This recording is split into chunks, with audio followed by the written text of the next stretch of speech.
Health, lifestyle, and entertainment radio station 107.3 Darling FM. Hello and welcome to the World News. I am Chidera, Rosecamille, Aneke. Here are the headlines. Senate confirms Abdul Rashid Bawa as new EFCC boss. Nigeria Governors Forum plan dialogue with bandits to address insecurity across the country.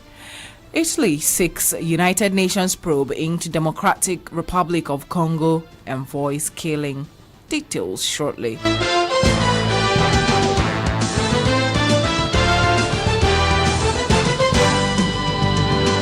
Confirmed Abdul Rashid Bawa as the new chairman of the Economic and Financial Crimes Commission EFCC.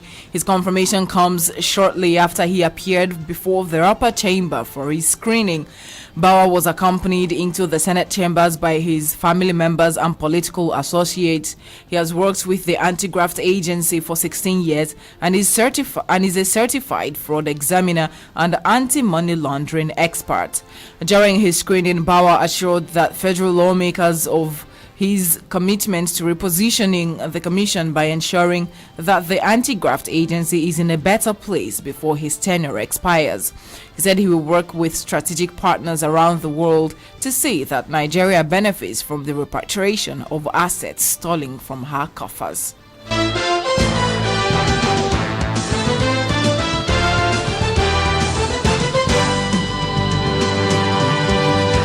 Nigeria Governors Forum says it might opt for dialogue with bandits and people affected by the atrocities to address insecurity in the country. Chairman of the NGF, Kayode Fayemi, gave this indication when he led some members of the forum on a solidarity visit to the Niger State Governor, Sani Bello, in Minna, the state capital. Fayemi, during the visit to Minna, called for proper coordination among the security outfits, adding that the synergy was required for optimal results in ending the security challenges bedeviling the country. The NGF chairman commended the measures taken by Bello, which resulted in the release of the passengers that were abducted in the Niger State Transport Service bus on February 14th. Responding, the Niger State governor said the solidarity visit of his colleagues was a morale booster to him and the people of the state. He added that the time had come for the federal government to do the needful in addressing the security challenges bedeviling the country.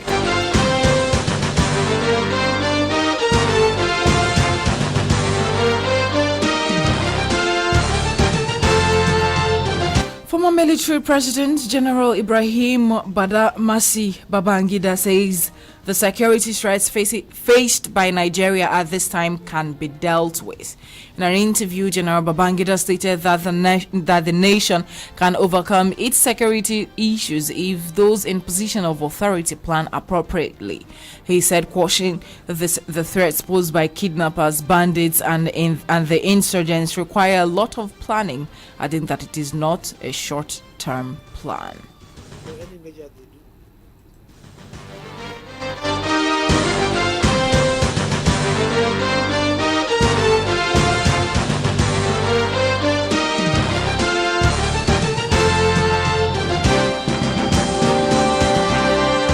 Well, I think the immediate thing is what they are doing now. Like the governors have come in solidarity to the people of Niger State and the governor, and they have put up a machinery of trying to reach the, I don't know the new name now, whether it's bandits or kidnappers. I think what they are doing is the right thing. The safety of the children is what is utmost. Not we want them to come out safely without anybody being hurt in the process.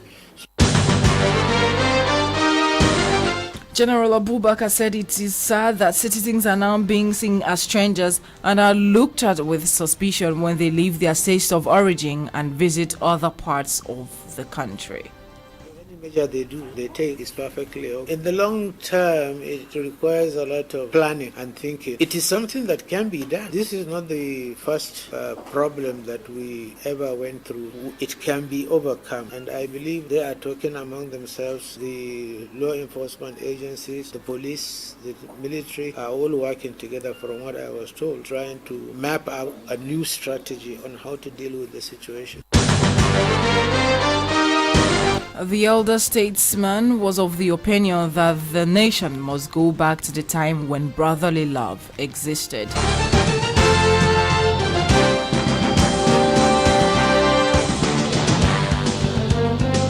Two bills, including a law to make provisions to regulate traditional affairs and a law to regulate customary marriage in the state, have scaled through first reading on the floor of the Imo State House of Assembly. The two bills are sponsored by the member representing Obowo State constituency, Barrister Kennedy Ibe, who presented it on the floor of the House during plenary. Is a bill for a law to repeal the Imo State of Nigeria Traditional Rulers, Autonomous Communities and Allied Matters Law as amended, and to enact a law to make provisions to regulate traditional affairs, autonomous communities and traditional rulers in Imo State and other related matters. Mr. Speaker, I so present. Mr. Speaker, honorable colleagues, I'm delighted to present a bill for a law for the codification, certification, and regulation of customary marriages in Imo State and other matters connected thereto or incidental therefrom. Mr. Speaker, I so present. The Speaker, Paul Emeziem, however, adjourned the two bills for second reading on the 9th of March 2021. Although Political Consultative Assembly has issued a 48-hour ultimatum to Senator Rochas Okorocha to apologize to Governor Hope Uzodimma and the entire people of the state for trespassing on a sealed property. Addressing journalists at the Imo NUJ Secretariat Area H, National President of the Consultative Assembly and the Imo State Transport Commissioner Barrister Rex Anunobi emphasized that if Senator Okorocha fails to heed to the ultimatum, they will commence his recall process. After an extraordinary emergency meeting, is therefore using this media to give the former governor and senator representing Imo West, Akaolusu, in the National Assembly, Obole Rochas Eteba Yo Okorocha, 48 hours only from today to apologize to Governor Hope Uzodimma, the shared prosperity governor, and Imo people for the shame his recent but uncivilized action has brought to the state. If after 48 hours, Okorocha fails to apologize to our governor and Imo people, Opoka will be left with no option but to initiate a recall process that will aim at exiting Rochas Eteba Tanayo Okorocha from the Senate of the Federal Republic of Nigeria. Barrister Anunobi, who derided Okorocha's 8-year rule, enthused that this is not the first time Orlo Political Consultative Assembly would be involved with such issues. He also condemned the actions of Senator Rochas Okorocha last week Sunday. There is no girl saying that Okorocha's 8 years as a governor was a disaster and shamefully a setback to Olu Zone and Imo State. If not so, how do you explain the failure of the former governor, now senator, from fixing the road leading to his country home after 8 years? It is therefore in view of the foregoing that Opoka rises to condemn in strong terms the brigandage, thuggery, hooliganism, and lawlessness criminally unleashed against the state by Okorocha and his domestic hoodlums on Sunday, February 21st. Imo State government sealed off the Royal Spring Palm Hotel following the recommendation of a white paper which states that the said property contravened the state's master plan and was on the green verge of the Otamiri River. Rotimi Akeredolu has been sworn in as Ondo State Governor for a second term in office. He had defeated Eyitayo Jegede of the PDP in last year's governorship poll to win a second term in office. Akeredolu was sworn in along with his deputy Lucky Aiyedatiwa. The event, which took place at the International Culture and Event Center, Ibatoro Road, Akure, only 500 people were allowed at the ceremony in compliance with COVID-19 protocols. The oath of office was administered by the Chief Judge of the state. Governors present at the occasion were Babajide Sanwo-Olu of Lagos State, Kayode Fayemi of Ekiti State, Dapo Abiodun of Okun State, and Boyega Oyetola of Osun State. Former Governor and APC chieftain Bisi Akande was also at the event. This is 107.3 Darling FM Owerri. If you are just joining us, you are listening to the World News. In the news, Senate confirms Abdul Rashid Bawa as new EFCC boss. Nigeria Governors Forum planned dialogue with bandits to address insecurity across the country.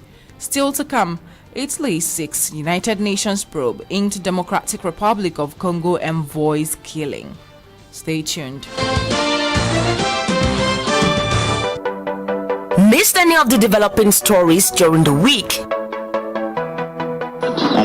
Do you want to get up to speed with the news? Tune in to the People's Radio 107.3 Darling FM at noon every Saturday for the Week in Review. The Week in Review, reminding you of the week's stories today.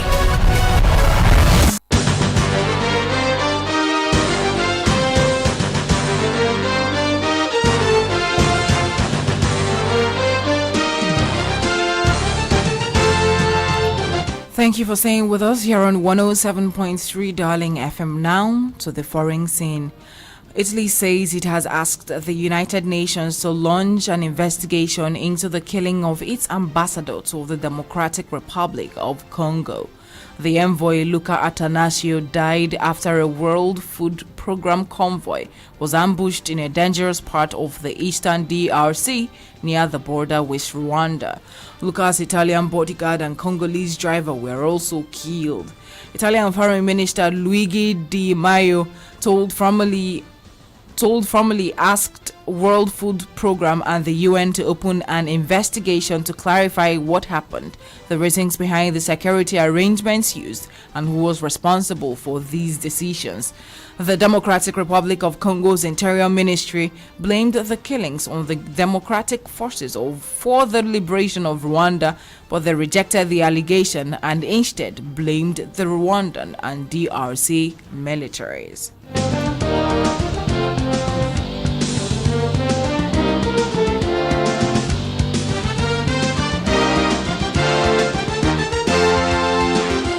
And that's the world news as produced by Ezine Glory Alozie.